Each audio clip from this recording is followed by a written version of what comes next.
नमस्कार दोस्तों, मैं संतोष एसपी सिलेक्शन सेंटर में आपका स्वागत है।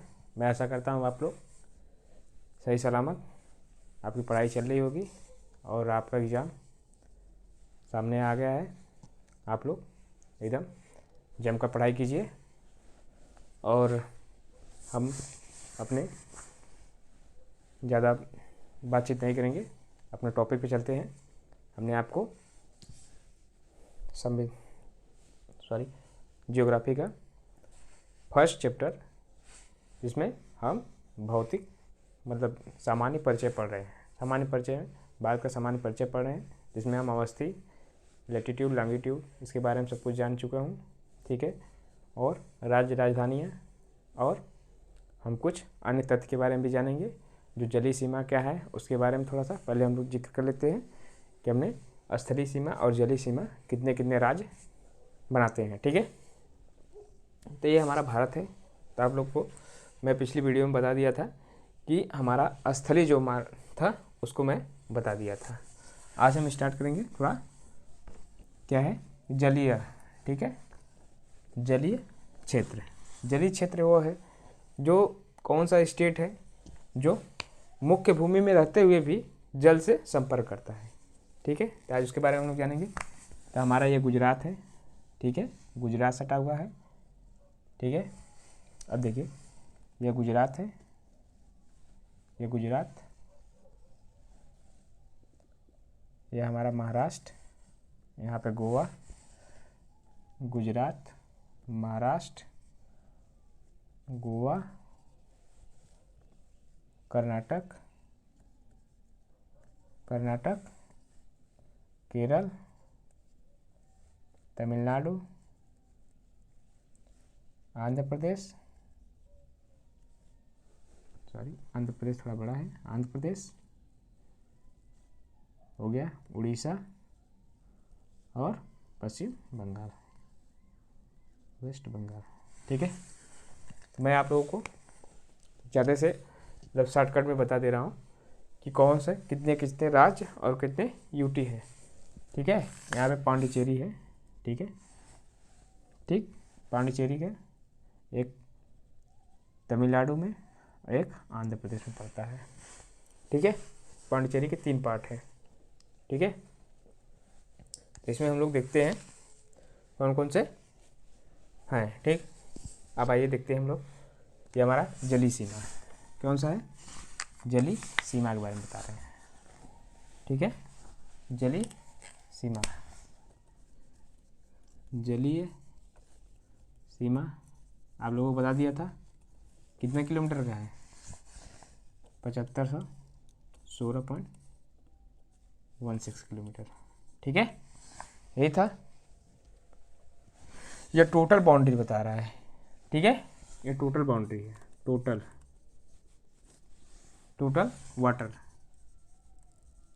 Water boundary. ठीक है, जबकि main boundary, main water boundary जो है वो कितना है, 6100 किलोमीटर है, 6100 किलोमीटर। जबकि अगर हम इसको पिछली वीडियो में बता दिए थे, अगर मैं इसको और इसको ले लेता हूँ इतने भाग को, तो टोटल कितने हो जाएंगे, द्वीपी सीमा को लेंगे। ठीक है, द्वीपी सीमा को लेंगे तो हमारा 1400 टोटल कितना हो जाएगी, 1400 कितना हो गए आप लोगों को बताए थे, बताइए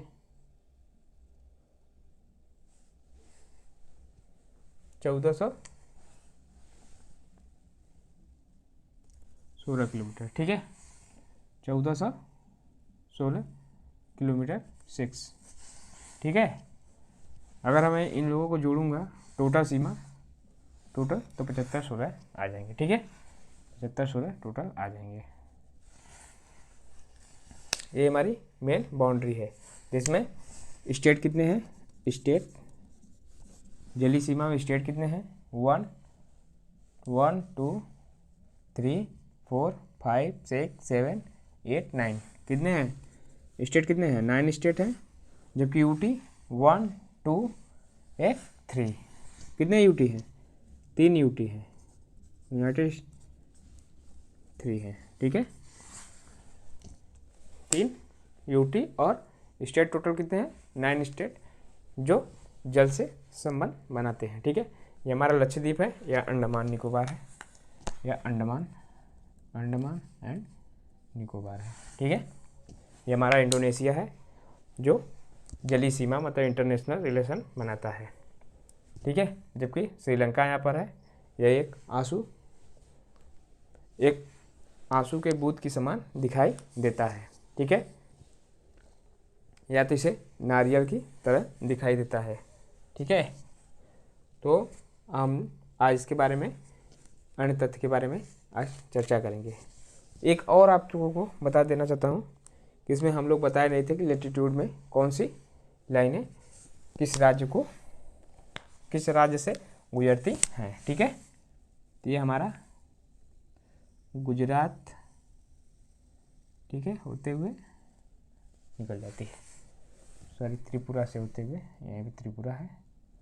ठीक है तो ये गुजरात हो जाएगा। तो देखो कुल कितने राज्यों से गुजरती है, गुजरात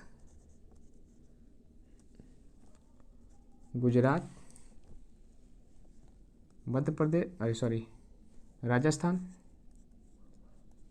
मध्य प्रदेश, छत्तीसगढ़,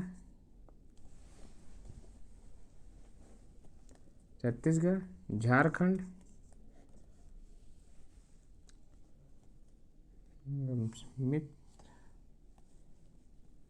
झारखंड हो गया, और वेस्ट बंगाल, त्रिपुरा और मिजोरम।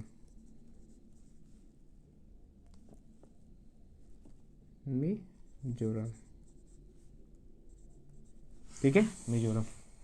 कुल टोटल कितने राज्य हुए, कुल 8, 1 2 3 4 5 6 7 8 टोटल कितने राज्य हुए 8 राज्यों से, 8 स्टेट से क्या गुजरती है, जो हमारी कैंसर, कैप्रिकॉर्न, एक कैंसर होता है, एक कैप्रिकॉर्न होता है। ठीक है जिसे हम कर्क रेखा कहते हैं और मकर रेखा कहते हैं। तो कर्क रेखा हमारे भारत के मध्य से गुजरती है। ठीक है यदि आप लोगों को चर्चा न किया हो तो बता दे रहा हूँ, यहाँ पे राजस्थान सटा हुआ है, हल्का सा है। ठीक है फिर यहाँ मध्य प्रदेश सटा हुआ है, फिर यहाँ पे छत्तीसगढ़, फिर झारखंड, ठीक, फिर आ जाएगा वेस्ट बंगाल, और फिर यहाँ पे त्रिपुरा, ये मिजोरम है। ठीक है केवल सबसे, अगर कभी कभी क्वेश्चन पूछता है कि सबसे पास से कहाँ से गुजरती है और किसकी राजधानी के सबसे पास से गुजरती है, झारखंड रांची है, रांची जो है हमारी सबसे नज़दीक से गुजरती है। जबकि मध्य प्रदेश से कहाँ सबसे पास से गुजरती है, उज्जैन से। ठीक है उज्जैन से।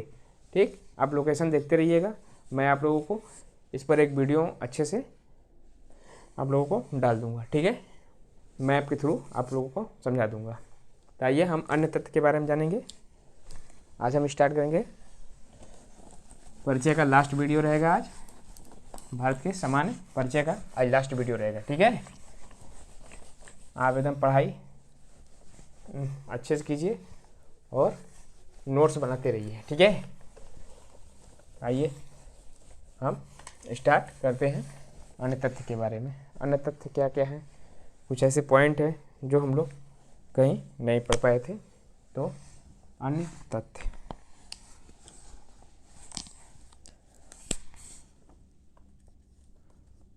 अन्य तथ्य,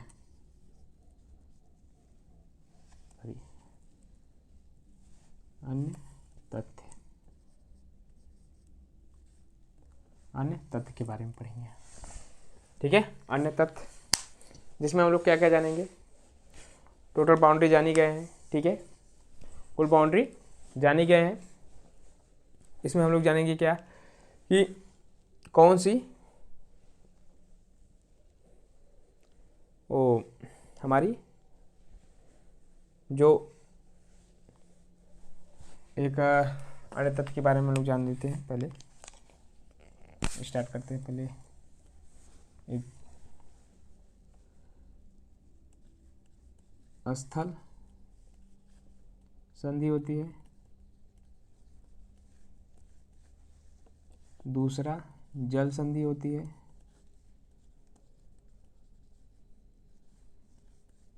तीसरा अन्य तथ्य के बारे में पहले ये जान लेते हैं कि ये नहीं पढ़ते हैं, अभी हम लोग पढ़ते हैं अन्य तथ्य के बारे में। कि एक हमारा UNCLOS, ठीक है, एक संस्था है। क्या है? एक संस्था है, ठीक है। क्या है? एक संस्था है जो क्या करती थी, बताइए, जो जलीय संधियों को बारे में बताती थी, ठीक है। जो जलीय संधियों के बारे में बताती है कि जल पर कौन कितना क्षेत्र ग्रहण कर सकता है, ठीक है।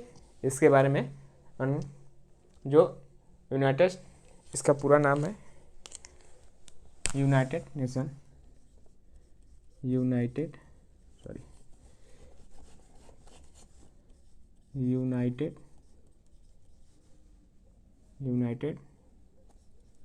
नेशन। क्वेश्चन याद रखिएगा,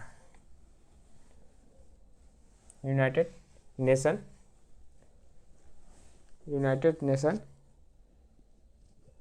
कन्वर्सेशन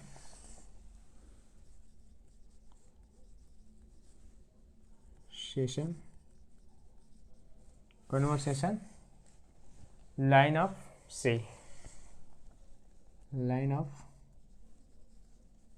सी, ठीक है, लाइन ऑफ सीज। ये हमारा इसका पूरा नाम है, फुल नेम, ठीक है। ये फुल नेम है इसका। इसकी स्थापना कब की गई थी? स्थापना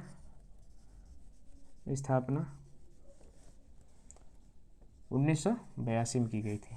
कब की गई थी? 1982 में की गई थी। यह 1982 में किया गया था और इसमें यह समझौता किया गया था, कई देश मिले इसका संधि करने के लिए। यह एक संधि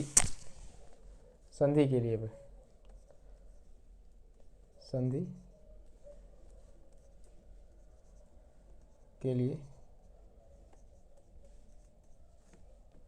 संगठन, इसे संधि के लिए संगठन कहते हैं, ठीक है। इसमें समुद्री, ठीक है, जलीय संधि के लिए, जलीय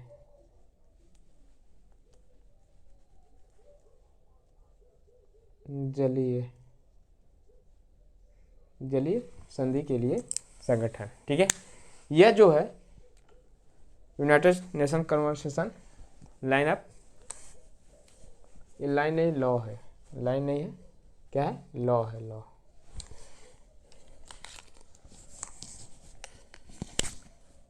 मतलब नियम, ठीक है। यह United Nation conversation law of seas, ठीक है। तो हमारी 1982 में की गई थी।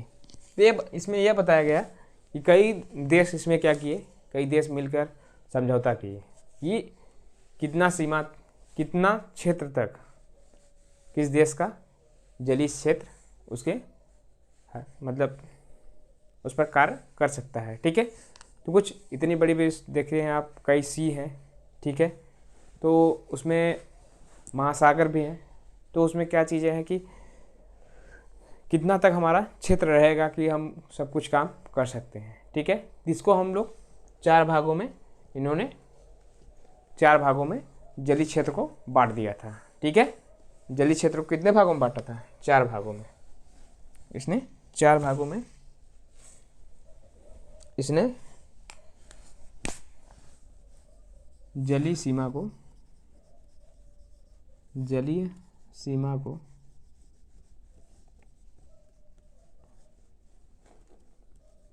चार भागों में बांटा।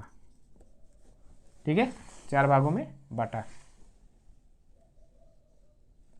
ठीक है, चार भागों में बांटा। तो आइए हम जानते हैं कौन कौन सा चार भाग था। ठीक है, कौन कौन सा चार भाग था, आइए हम लोग जानेंगे।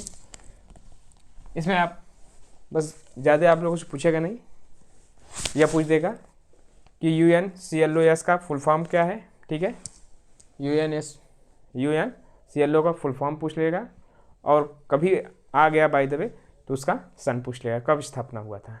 ठीक है, इसमें कई देश मिलकर करीब 180 करीब कंट्री इसमें सहमत हैं। ठीक है, 180 करीब। ठीक है, ये हमारी जलीय सीमाओं को बताते हैं कि कहाँ कितना दूर तक हमारा सीमा हम अपना कार्य और नियम कानून बना सकते हैं और विधि इस पर लागू कर सकते हैं। ठीक है, तो आइए स्टार्ट करते हैं। कौन से चार भागों में बांटा था, तो आप लोग इसको नोट डाउन करते रहिएगा। ठीक है, क्योंकि बार बार पढ़ने का मौका नहीं मिलेगा, एक बार मिलेगा, अच्छे से पढ़ाई करो। ठीक है, कोई भी एग्ज़ाम आए, अगर मैं पढ़ाया हूँ तो उसमें से क्वेश्चन बाहर नहीं जाना चाहिए। अभी मैं इसको पढ़ा लेता हूँ, तो आप इसको, इस पर मैं जितने भी टॉपिक क्वेश्चन आए रहेंगे सामान्य परिचय से, जितने भी क्वेश्चन आए रहेंगे मैं उसको सॉल्व कराऊंगा पेपर के थ्रू। ठीक है, आप लोग इस पर थोड़ा ध्यान अच्छे से दीजिएगा। ठीक है, तो हम लोग देखते हैं इसको चार भागों में कौन कौन सा था। चार भागों में, चार भाग में कौन कौन सा, एक पारा आंतरिक,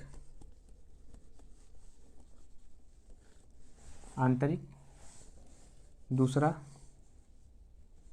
प्रादेशिक, तीसरा अनन्य,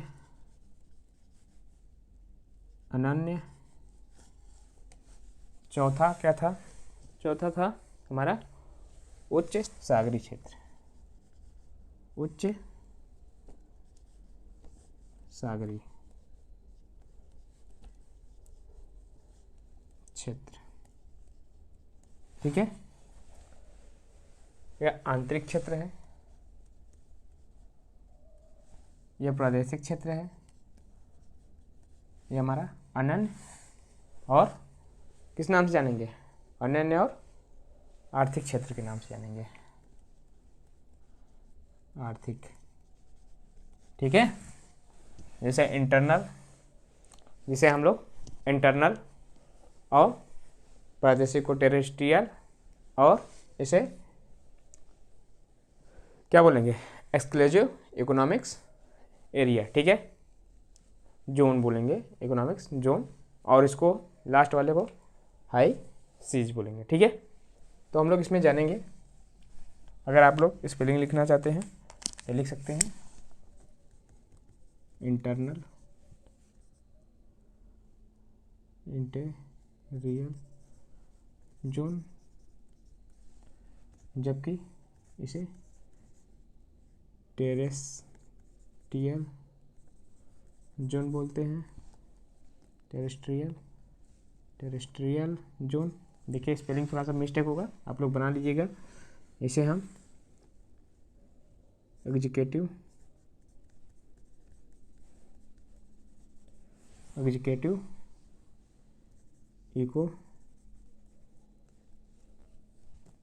इकोनॉमिकल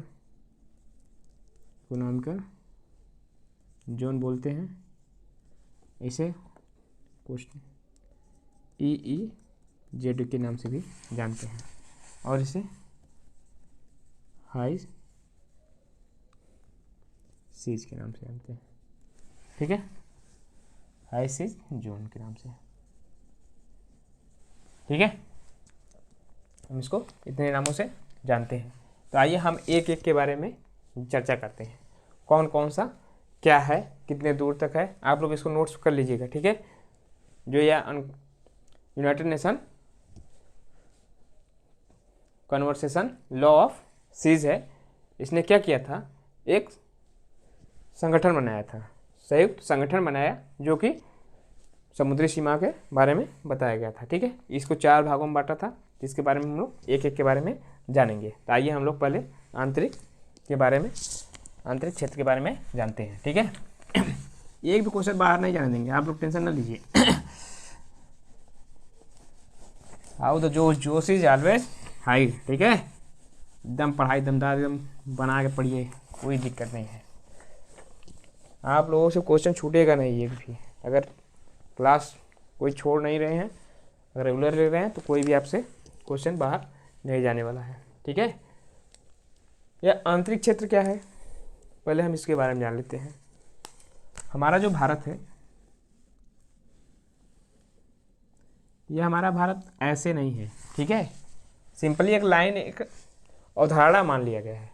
लेकिन जो हमारी पृथ्वी, हमारा भारत का नक्शा जो है, सॉरी एक मिनट, वो ऐसी है,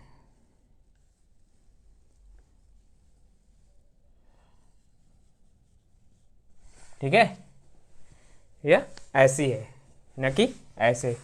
तो यही हमारा जो लाइन है, इसी को एक मानक रेखा मान लिया गया है, ठीक है। इसी को एक मानक रेखा मान लिया गया है। ये काल्पनिक है, न कि वास्तविक है, ठीक है। ये काल्पनिक है। इसके अंदर की जो सीमाएं होती हैं, इसके अंदर जो सीमाएं हैं, इसके अंदर, इस लाइन के अंदर, रेड वाली लाइन के अंदर, और ठीक है, इसको हम क्या बोलेंगे, इंटीरियर, मतलब आंतरिक जोन बोलेंगे, आंतरिक जोन, क्षेत्र, आंतरिक क्षेत्र, ठीक है। आंतरिक क्षेत्र बोलेंगे। आंतरिक क्षेत्र वो है जिस पर हम संप्रभु क्षेत्र कहते हैं। संप्रभु मतलब इस पर मेरा संपूर्ण अधिकार है, संपूर्ण संप्रभुत्व कहते हैं इसे, ठीक है। क्योंकि इस पर मेरा पूरी की पूरी अधिकार है, मैं इस पर कुछ भी कर सकता हूँ, ठीक है। इस पर पूरी मेरी अधिकार है। अगर कोई भी बाहर से कोई आता है, बिना परमिशन के मुझे इसके अंदर आप एंट्री नहीं ले सकते हैं, इसके ऊपर कार्रवाई कर सकती है सरकार, ठीक है। तो हमारी इंटीरियर लाइन हो गई, ठीक है। इसे हम लोग इंटीरियर जोन कहते हैं, ठीक है। अब देखते हैं, अब आप लोग जान गए कि जो हमारी भारत है वो टूटी फूटी कड़ियों में है, यहाँ टूटी फूटी कड़ियों में है, ठीक है। आप लोग देखेंगे कहीं यहाँ पर लेक मिल जाता है, कहीं समुद्र के अंदर क्या बना रहता है, बंदरगाह बना रहता है। पृथ्वी भारत के नक्शे में देखेंगे आप, कर्नाटक में यहाँ पर सी पोर्ट बना है, ठीक है। कोच्चि, अभी शिप यार्ड गोवा वाला है, कंडला है, ये सब कहाँ है, अंदर बने हुए हैं, ठीक है। जो कंडला बंदरगाह है वो यहाँ बना हुआ है, ठीक है। जो कंडला बंदरगाह है यहाँ बना हुआ है, अंदर बना हुआ है। सबसे सेफ जोन यही है, कोच्चि वाला, क्योंकि यह ऐसे बना है, यहाँ पे वो बना है, ठीक है। हल्का सा यहाँ पर आकर बना है, तो इसलिए। और जो देखोगे, आप देखेंगे लेक यहाँ पर है, कौन सा, चिल्का झील, ठीक है। चिल्का झील जो है उड़ीसा में पड़ता है, वो अंदर की तरफ है। कैसे है, यही टूटी फूटी बाउंड्री है, मतलब एक टूटी फूटी तरह है। अगर पत्थर को हम तोड़ेंगे तो सेम टूटेगा नहीं, ऊबड़ खाबड़ टूटेगा, तो सेम वही चीज़ है। जब हमारी पृथ्वी क्या हुई थी, जब, अभी मैं इसके बारे में ज़्यादा डिटेल नहीं दूंगा, जब भारत टूटा था साउथ अफ्रीका से, तो टूटी फूटी कड़ियों में आ रहा था, ठीक है। कई विखंडन हुए, गोंडवाना लैंड और अंगारा लैंड का विभाजन हुआ था, ठीक है। तो उससे हमारा भारत का निर्माण ऐसे हुआ था। मैं उसके बारे में ज़्यादा चर्चा नहीं करूँगा। मैं जब आप लोगों को मैपिंग वीडियो डालूंगा तो उसमें बता दूंगा कि कौन कैसे आया था, भारत का निर्माण कैसे हुआ, ठीक है। इसे वर्ल्ड जियोग्राफी में आप लोगों को बढ़िया से पढ़ाऊँगा, ठीक है, कि भारत का निर्माण कैसे हुआ, क्या हुआ, ठीक है। तो इसके बारे में अभी चर्चा ज़्यादा नहीं करेंगे। आंतरिक क्षेत्र है पूरी, इस पर संप्रभुता है। संपूर्ण संप्रभुता, संप्रभुता, संप्रभुता मतलब आप समझते हैं, आप जान रहे होंगे संप्रभुता क्या है। संप्रभुता मतलब जिस पर हम पूरी तरह अधिकारी हैं, ठीक है। इस पर हम कोई हस्तक्षेप इस पर नहीं कर सकता, ठीक है। मैं इस पर विधि विधान कर कोई भी कुछ भी कर सकता हूँ, इस पर कोई रोक टोक नहीं है। जबकि एक्सटर्नल, जब हम दूसरा क्या पढ़ेंगे, दूसरा क्या है, ये हमारा प्रादेशिक है, प्रादेशिक क्षेत्र। प्रादेशिक क्षेत्र वह है कि जो मेन बाउंड्री से लेकर और 12 किलोमीटर, 12 नॉटिकल मील तक, 12 नॉटिकल मील तक, यह हमारा प्रादेशिक जोन में आता है। किस में आता है? प्रादेशिक जोन में आता है। इसमें क्या होता है कि जो हमारी आंतरिक क्षेत्र है, आंतरिक क्षेत्र से 12 किलोमीटर, 12 12 नॉटिकल मील तक हम इस पर अधिकार कर सकते हैं। इस पर हम लोग क्या करते हैं? व्यापार करते हैं, और हमारी जो अर्थव्यवस्थाएं हैं इसी पर हैं, ठीक है। इस पर टैक्स भी लगाया जा सकता है। तो इस पर हम लोग क्या करेंगे, आप इस पर देखिए, ये संप्रभुत्व है, संप्रभुत्व, ठीक है, इसको लिख लीजिएगा। अब इसके अंदर क्या क्या है उसके बारे में हम लिख रहे हैं, ठीक है, आप लोग भी लिख लीजिएगा। इसके अंदर क्या क्या होती हैं? इसके अंदर हम टैक्स लगा सकते हैं, ठीक है। मतलब इसमें भी संप्रभुत्व, मतलब एक चीज़ है कि संप्रभु, इसमें भी लिख लो, संप्रभु, संप्रभु, संप्रभुत्व मतलब यह है कि यहाँ भी अभी हम 12 किलोमीटर जो नॉटिकल मील है, ये 12 नॉटिकल मील, यहाँ तक भी भारत पूरी तरह अपने अंडर रखता है। कोई भी अगर जहाज़, कोई भी विमान आती है तो बिना परमिशन से आप अंदर नहीं कर सकते। अगर आप एंट्री करते हैं तो उस पर भारत जो भी एक्शन लेना चाहती है वो ले सकती है, कोई प्रकार की रोक टोक नहीं है। लेकिन आप ठीक अगर आप जाते हैं, ये हमारा अनन्य, अनन्य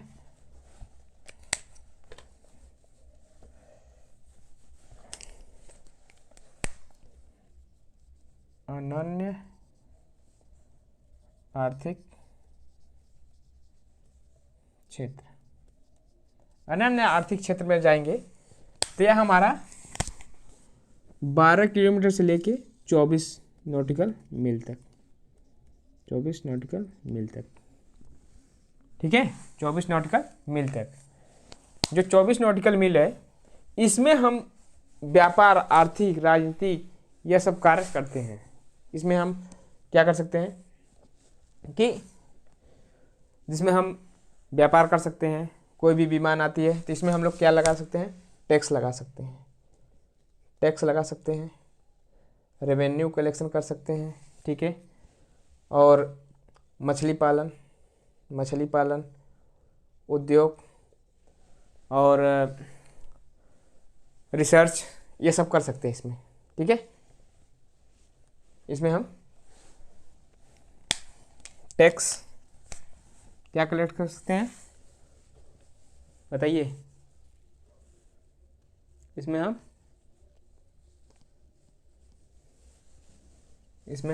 जलीय,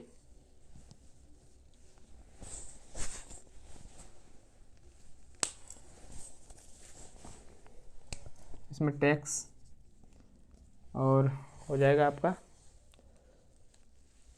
सीमा शुल्क, कानूनी उल्लंघन, सीमा शुल्क, सीमा शुल्क, सीमा शुल्क, कानूनी उल्लंघन, उल्लंघन होने पर किसी प्रकार का टैक्स लगा सकता है, ठीक है। लेकिन अगर वो 24 नॉटिकल मील से, 24 नॉटिकल मील से अधिक दूरी तय करता है, कितनी दूरी? अधिक दूरी तय करता है, मतलब पहले इसका अधिकार क्षेत्र, आप लोगों को बताते रहा हूँ, थोड़ा सा मिटाना पड़ेगा।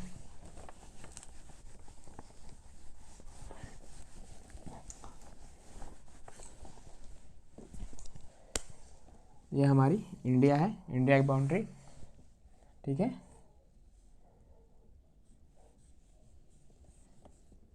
ठीक, ऐसी होगी। ठीक, आप लोग समझ लीजिएगा। ये हमारी बता दिए थे, ये 12 नॉटिकल मील है, नॉटिकल मील, ये 24 नॉटिकल मील, ठीक है। यहाँ 200 नॉटिकल मील, नॉटिकल मील, नॉटिकल मील, और 200 से अधिक, 200 प्लस, ठीक है, नॉटिकल मील। तो इसमें क्या क्या होती हैं आप लोग बता दे रहे हैं। एक संलग्न क्षेत्र होता है, एक संलग्न क्षेत्र होता है, संलग्न क्षेत्र है। संलग्न क्षेत्र वो होता है जिसमें हम किसी भी प्रकार का क्या कर सकते हैं, उद्योग, उद्योग का, जैसे कि हम लोग क्या करते हैं उसको अपना एक सीमा अधिकार के अंदर कुछ रिसर्च कर सकते हैं, ठीक है। रिसर्च जो किसी प्रकार का परमाणु हथियार या कोई चीज़ बनाना हुआ या परीक्षण करना हुआ, तो ये हम लोग अनन्य क्षेत्र यानी 200 नॉटिकल मील के अंदर कर सकते हैं, ठीक है। अब देखिए, यह जो हमारा था इसमें क्या था, ये 200 जो नॉटिकल मील है इसमें हम क्या लगा सकते हैं, आप लोग भी ऐसे बना लीजिएगा। इसमें हम लोग क्या कर सकते हैं, लिख दे रहे हैं, इसमें हम लोग हमारा जैसे कि रिसर्च कर सकते हैं, रिसर्च, रिसर्च, ठीक है, और व्यापार, इस पर टैक्स नहीं लगेगा, ठीक है, इसमें टैक्स नहीं लगेगा, व्यापार खुली तौर पे होता है, इंटरनेशनल व्यापार हो सकता है, ठीक है। और परीक्षण कर सकते हैं, ठीक है, इसमें कोई टैक्स नहीं है। लेकिन अगर आप इसमें आएंगे तो टैक्सेस देने पड़ेंगे, ठीक है। अगर कानूनी तरह से उल्लंघन करते हैं, कानूनी उल्लंघन करते हैं, उल्लंघन करते हैं तो आपको टैक्सेस देने पड़ेंगे, ठीक है। बिना परमिशन के आप यहाँ पे एंट्री नहीं कर सकते, ठीक है। और यह ऐसा क्षेत्र है जो क्या है, ये हमारा कौन सा है, उच्च सीमा क्षेत्र, उच्च सीमा क्षेत्र है, ये हाई जोन है, हाई सी है, ठीक है, हाई सी के अंदर आता है, मतलब काफ़ी बहुत बड़े समुद्र के बीच में आता है। तो इसमें हम लोग क्या करते हैं, कोई आइसलैंड हो,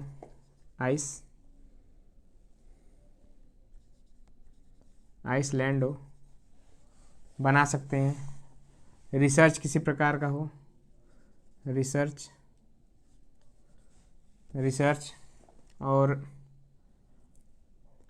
क्या होता था, किसी प्रकार का परीक्षण करना हुआ, परीक्षण,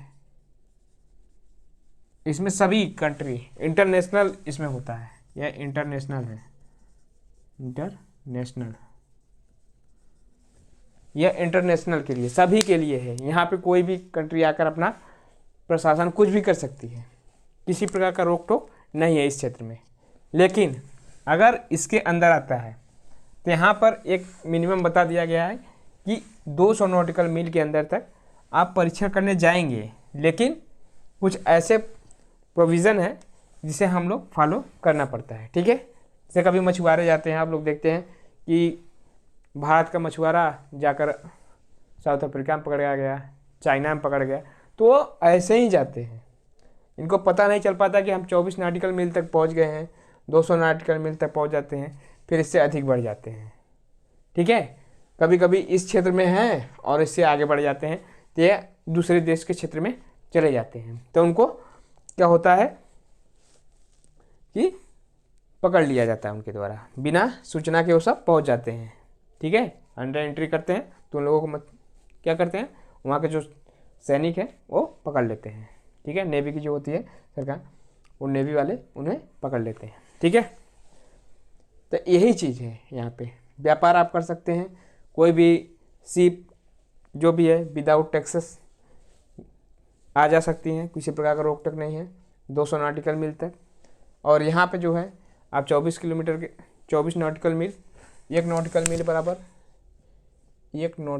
बराबर 1.67 किलोमीटर। ठीक है, या तो 1.8 किलोमीटर। ठीक है, 1.8 किलोमीटर होती हैं। ठीक है, आप जानिए टैक्सेस हो गए। ये 12 नॉटिकल मील, ये संप्रभुत्व है, संप्रभुत्व। ठीक है, ये हमारी जो खाड़ियाँ हैं, इसमें खाड़ी आएंगी, झीलें आएंगी, झीलें, नदियाँ,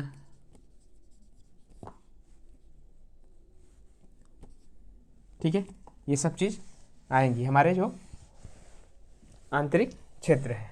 ठीक है, इसमें आंतरिक क्षेत्र, नदियाँ, पहाड़, ये सब क्या है, ये सब हमारी आंतरिक है। जबकि लिख दे रहा हूँ, ये हमारी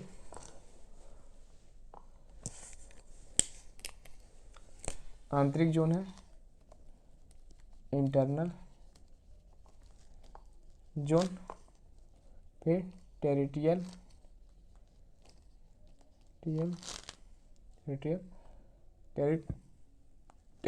जोन है, टेरिटोरियल जोन, ये हमारा, इसे हम अनन्य क्षेत्र के नाम से जानते हैं।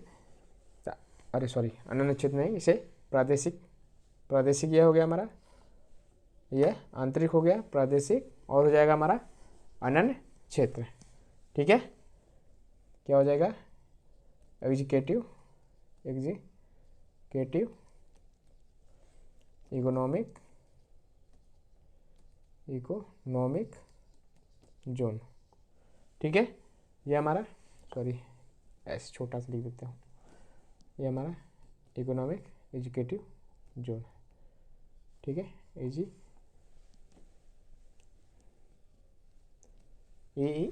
है। ठीक है, और हमारा ये अनन्य क्षेत्र है, संलग्न क्षेत्र है, ये संलग्न क्षेत्र है, ये हमारा उच्च सीमा है, उच्च सीमा क्षेत्र। ठीक है, यह उच्च सीमा क्षेत्र है। तो आप देख रहे होंगे कि यह सब चीज़ें बता दिया कि यह जो हमारी हैं आंतरिक क्षेत्र के अंदर आती हैं, ये हमारी आंतरिक क्षेत्र के अंदर आती हैं। ठीक है, यह संप्रभुता जो है प्रादेशिक क्षेत्र के अंतर्गत आती हैं। और ये 24 नॉटिकल मील है, नॉटिकल मील, यह किस में आती है, अनन्य आर्थिक क्षेत्र में। ठीक है, यहाँ पे अनन्य आर्थिक क्षेत्र, अनन्य आर्थिक क्षेत्र का मतलब ही है कि हम किसी प्रकार का जो इकोनॉमिक्स मतलब आर्थिक मतलब होता है कि जो व्यापार किया जा सके। ठीक है, उसके लिए है, सब मछली पालन कुछ भी कर सकते हैं इसमें। लेकिन यहाँ पे जो 200 नॉटिकल मील है संलग्न क्षेत्र, मतलब इसमें अब व्यापार, रिसर्च, परीक्षण, किसी प्रकार का कोई भी चीज़ हो, ये इसमें कर सकते हैं। ठीक है, आप 200 नॉटिकल मील में किसी प्रकार कोई रोक टोक नहीं है, आप यहाँ पर जाकर ऑटोमेटिक परीक्षण कर सकते हैं विदाउट किसी परमिशन के। ठीक है, तो आइए हम लोग देखते हैं कुछ और चीज़ें, तो आप लोग इसको जान लिए होंगे। ठीक है, इसमें ज़्यादा कुछ पूछेगा नहीं, यही पूछ लेगा कि अगर हम 24 नॉटिकल मील तक हैं तो हमें, या तो ऐसे क्वेश्चन पूछ लेगा, टैक्स किस नॉटिकल मील तक लागू होता है। ठीक है, तो आप बोलेंगे 24 नॉटिकल मील, या दे दिया रहेगा प्रादेशिक,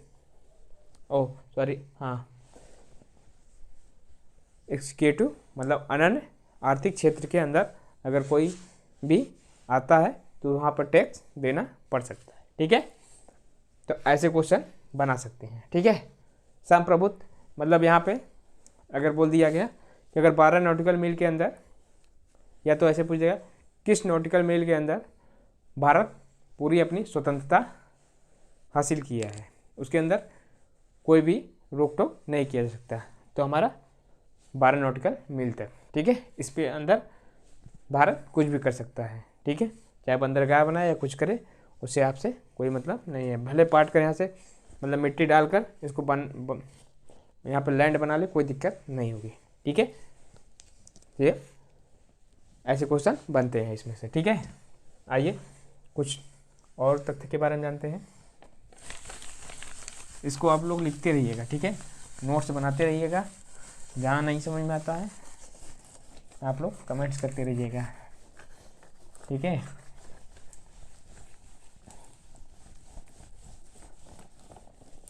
तो देखते हैं अन्य क्षेत्र क्या है। अन्य अधिकार क्षेत्र में कुछ स्पेशल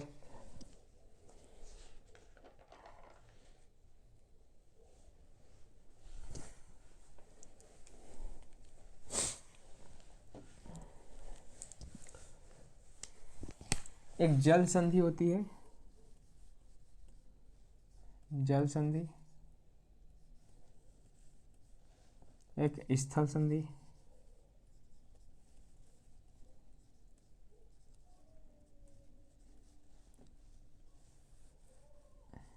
एक खाड़ी होती है, खाड़ी में 2 होती है। ठीक है, एक बे होती है, एक गल्फ होती है। ठीक है, एक बे होती है और एक गल्फ होती है। इसमें हम लोग जानेंगे कि जल संधि किसे कहते हैं और स्थल संधि किसे कहते हैं। जल संधि वो होती है कि जहाँ 2 जलों को जोड़ने वाला, ये हमारा एक स्थल है, यह स्थल है। ठीक है, यह स्थल है। ठीक है, और यहाँ भी एक स्थल है, और यहाँ पर एक कोई जलीय क्षेत्र है। ठीक है, यह जलीय क्षेत्र है।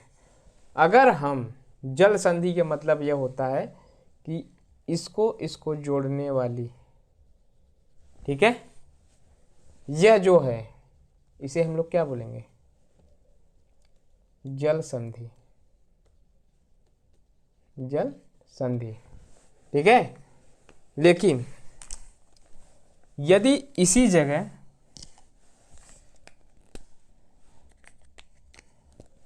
अगर इसी जगह ये हमारा सागर है, इधर से भी है इधर से भी है। ठीक है, यहाँ पे 2 द्वीप है, 2 द्वीप है। ठीक है, 2 द्वीप है,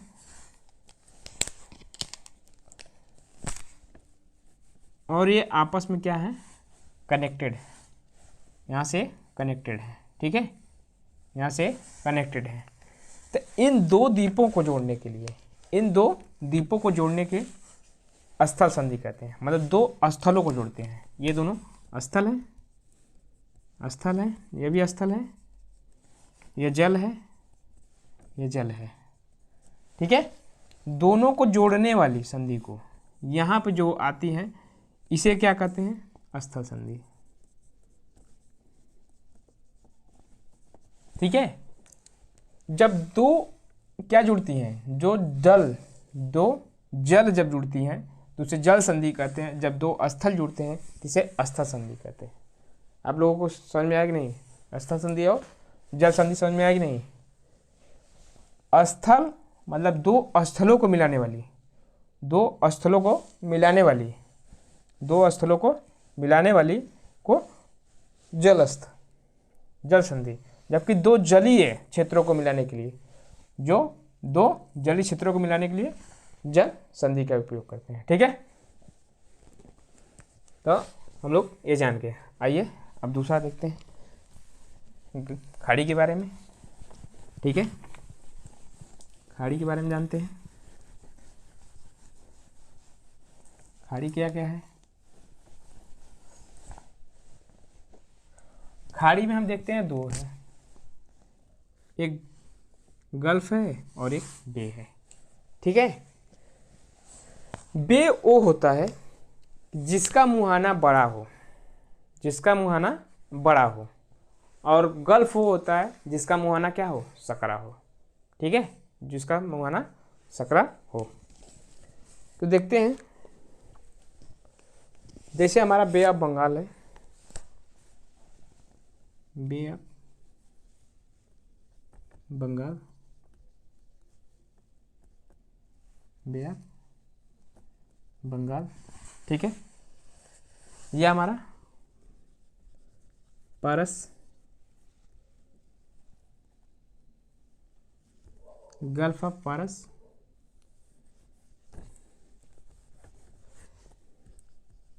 गल्फ ऑफ पारस और एंड क्या है बताइए, गल्फ ऑफ ओमान। ठीक है, तो हम पहले जानेंगे बे ऑफ बंगाल। ये हमारा बंगाल की खाड़ी है। आप देखते हैं ये हमारा भारत है, देखते हैं आप यहाँ से, ऐसे भारत है ना।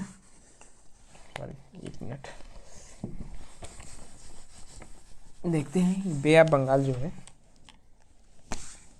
वो यहाँ से ऐसे है।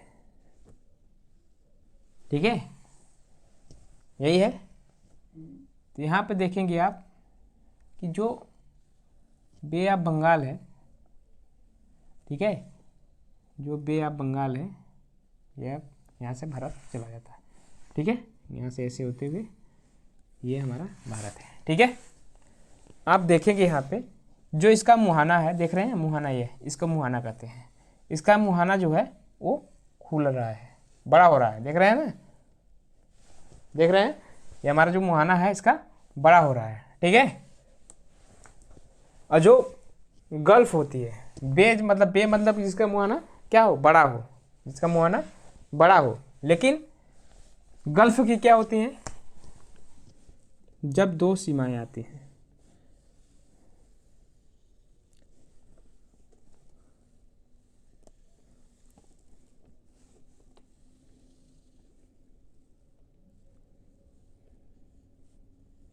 एक दूसरे से जुड़ी होती हैं। ठीक है, इसका मुहाना देख रहे हैं आप, जिसकी मुहाना सकरी हो, जिसकी मुहाना सकरी हो उसे हम लोग गल्फ बोलते हैं। ठीक है, जिसकी मुहाना गल्फ पतली हो उसे गल्फ। देखो यहाँ से हमारी ये फरस की खाड़ी है, ये फरस की खाड़ी है, की खाड़ी, ये ओमान की खाड़ी। ठीक है, देखिए ये फरस की खाड़ी है और ओमान की खाड़ी। यहाँ पे आते आते ये क्या हो गई हैं, सकरी हो गई हैं, देख रहे हैं ना, ये क्या हो गई, सकरी हो गई हैं। यहाँ पे आते आते सकरी, जबकि इसकी मुहाने यहाँ से देखो ऐसे ऐसे आ रही हैं, ऐसे ऐसे फैल जा रही हैं, फैल रही है ना, ये फैल रही हैं। ये हमारा बे हो जाएगा, क्या हो जाएगा, बे, और ये क्या हो जाएगा, गल्फ हो जाएगा। ठीक है, तो आप लोग समझ लिए होंगे कि बे क्या होता है और गल्फ क्या होता है। ठीक है, बे और गल्फ के बारे में, ये हमारा बे है और ये गल्फ है। ठीक है, तो आप लोग इसे समझ लिए हैं, और इसमें कुछ ऐसी चीज़ें नई बची हुई हैं, और जो कुछ बची होंगी मैं मैप के थ्रू बची हैं तो उसको मैं मैप के थ्रू समझा दूंगा। नेक्स्ट वीडियो में मैं एक वीडियो डाल दूंगा जो पूरे मैपिंग सिस्टम रहेगी, पूरे मैप से मैं आप लोगों को पूरा डिस्कशन कर दूंगा। ठीक है, तो आज के लिए बस इतना ही। और आप लोग पढ़ाई अच्छे से कर रहे होंगे। आज हम इसी पर विराम लेते हैं और एक वीडियो और हल्का सा रहेगा जो छोटा सा रहेगा, मिनिमम 30 या 20 मिनट्स का, जो मैप के थ्रू आपको बताया जाएगा कि कौन सा पार्ट कहाँ कहाँ पर है और लोकेशन बता दिया जाएगा। और कुछ ऐसी चीज़ें रहेंगी जो छूटी रहेंगी, जो भी 1-2 पॉइंट उसको मैं उसमें मेंशन कर दूंगा। आप लोगों को कोई प्रॉब्लम नहीं होगी, ठीक है। बस क्लास को लाइक और सब्सक्राइब कीजिए। आज के लिए बस इतना ही, धन्यवाद।